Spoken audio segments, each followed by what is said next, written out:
Hello everyone, my name is Alyssa. Welcome back to our podcast. We have Ricky here joining us again. From our last episode, we talked about how important two-way communication is in solving the sustainability issues around the world and in Taiwan.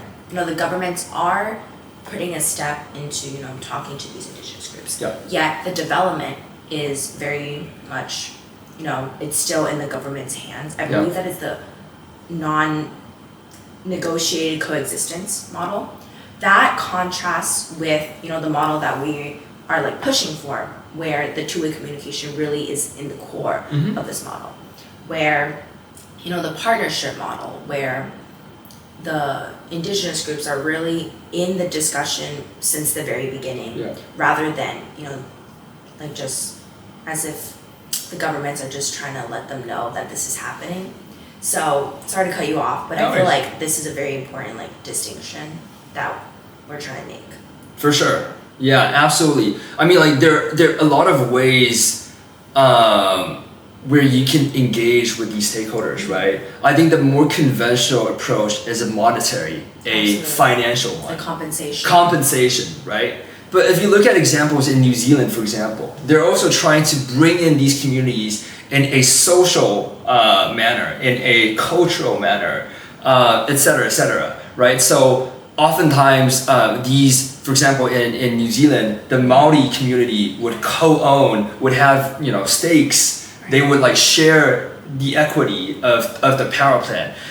In this power plant called Whakarewarewa, they actually have a Maori cultural. That was really good. I didn't want to say anything in Maori because I feel like I would completely. No, I'm not even. Yeah, I tried to learn how to pronounce that word. I might butcher it, but that's my best try.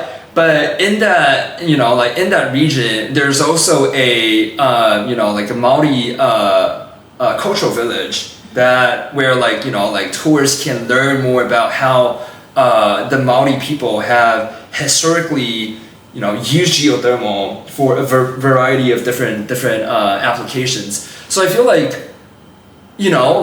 ultimately, again, I think it's a more psychological thing than anything else, right? It's the respect that exactly, the respect. Right? Because I think based on the conversations I've been part of at these forums, at these public hearings, sometimes what I hear is that they don't really. Well, I don't want to generalize, but some of them don't really care whether you're compensating them, whether it's $1,500 or $1,000.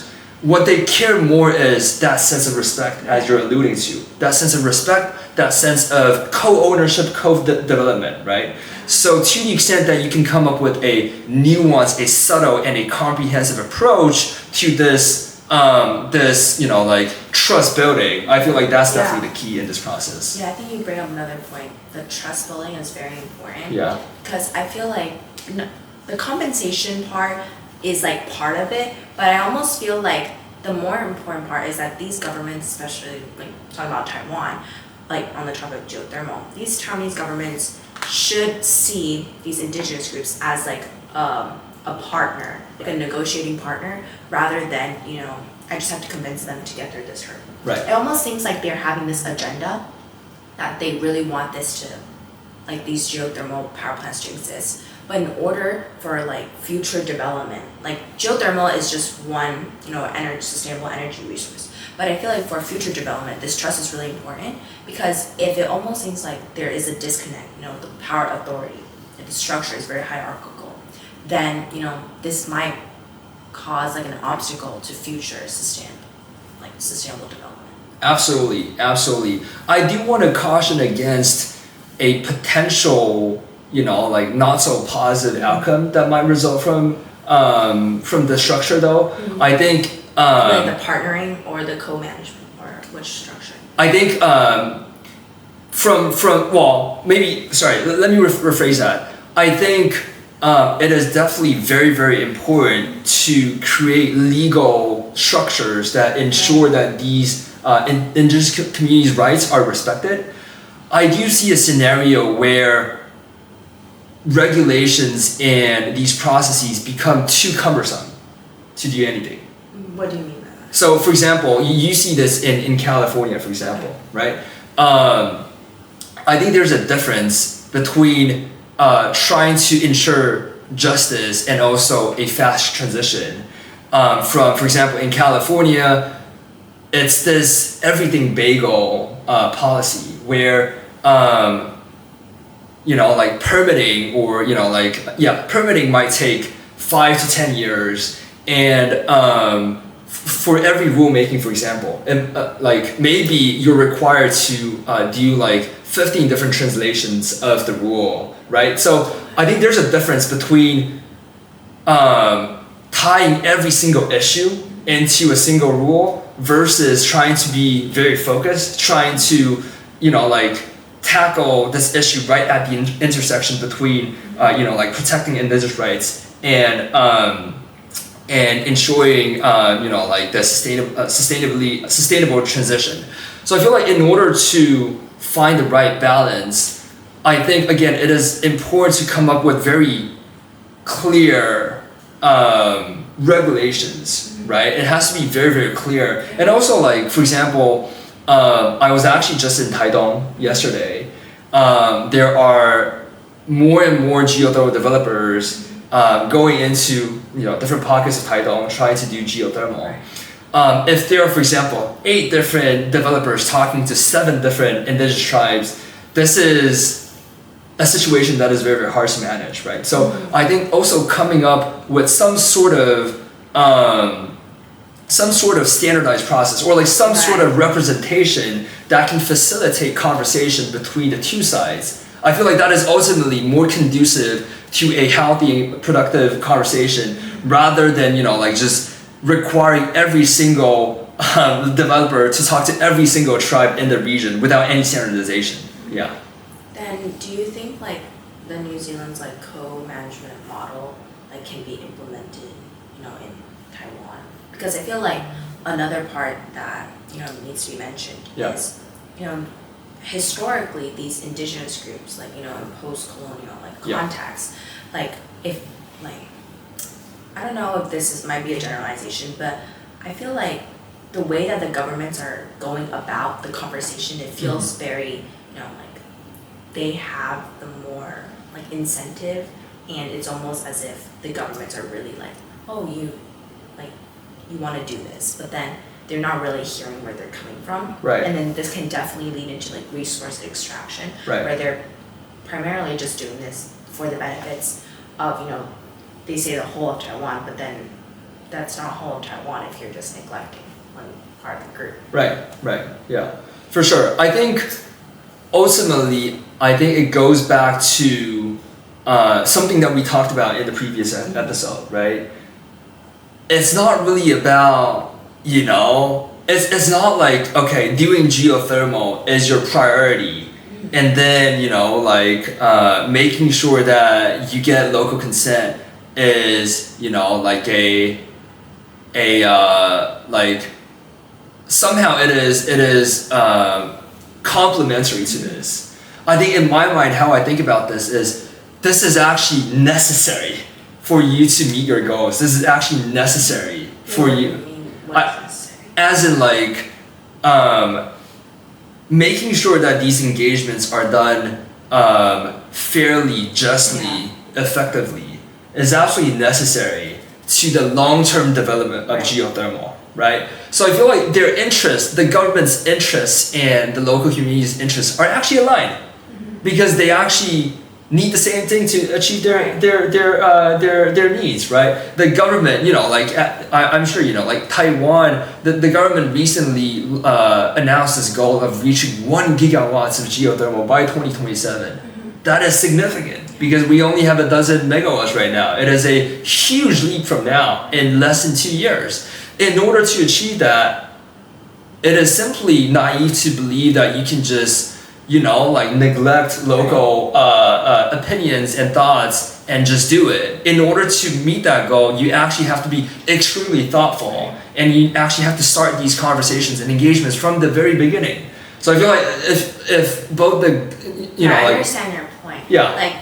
I feel like what you're getting at is almost these two groups that seem, you mentioned before, before, like incompatible, actually have underlying similar goals. Exactly. And I feel like this is a common thing in the world, or like a problem, where you almost feel like the differences that we have are like almost the differences on the surface level are covering up, the similarities we actually have underlying them. Right. And I feel like this is an important realization to have, or like an important mindset, because if you have this mindset that collaboration is achievable, then you're more likely to see the other as a partner rather than like an opposition.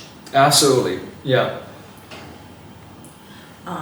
So going back to like the New Zealand, for example, actually no, the Taiwan, when you mentioned about how this is important for long-term sustainability, then what do you think is the most important like mindset shift people should have besides like what I just mentioned? Or do you think that's like the most important, or what is your take on that? Yeah, I think one of my biggest takeaways, having been involved in climate policy work in both Taiwan and the US, is that definitely there are bad faith actors out there. But I feel like good faith actors far outweigh bad faith ones, right? I think most people, whether they're in the government, whether they are developers, whether they are local communities, etc., I think everyone, well, not everyone, but a lot of people, they're trying to do good. They're trying to actually make good things happen. So again, like going back to the earlier point, I think it's a matter of how do you harmonize the different approaches that people are taking to do good things, rather than thinking like, oh, how do you prevent this bad person from doing this bad thing? It's like people have different ways of like approaching the same goal. Exactly. Yeah. And like again, that just taking the government's perspective for a second, I think it's totally understandable. It's actually even quite noble for them to have such an ambitious goal, and for them to want to meet that goal and to align with the timeline. But it is also understandable that they might try to rush into it. They might try to they might want to streamline things, and oftentimes that might not lead to the best outcome. But I feel like coming from this mutual understanding that like everyone is trying to do good in their own ways, right? Yeah. No one is trying to with good intention. Exactly. And I feel like starting with that kind of mentality can really lead to a lot more productive conversations. And as we're reaching the end of this episode, I feel like today we talked about a lot of very important aspects. Would you like to add anything else, or are we gonna close up the episode? Yeah. Well, I feel like ultimately this is not just a story about geothermal, even not just a story about climate. I feel like this applies to everything. I think like, again, as I mentioned in the last episode, I think the most intractable, the most gnarly problem is a psychological one, right? So I feel like coming from that understanding, a lot more problems can be solved than we imagine. So in this episode, we talked about firstly, what youth advocates can do to, spark their curiosity in any area of climate issues. And we also talked about, what Taiwan can do in the future with the issues that it has regarding geothermal energy and future sustainability development, which is the most important, trust building and mutual respect, as well as just understanding other people's perspectives. And I want to thank you again for taking the time out of your day to, be on this podcast and talk to our viewers. So thank you very much. No, thank you so much. This is super fun. Thank you. Thank you. And we'll see everyone else at the next episode. Thank you.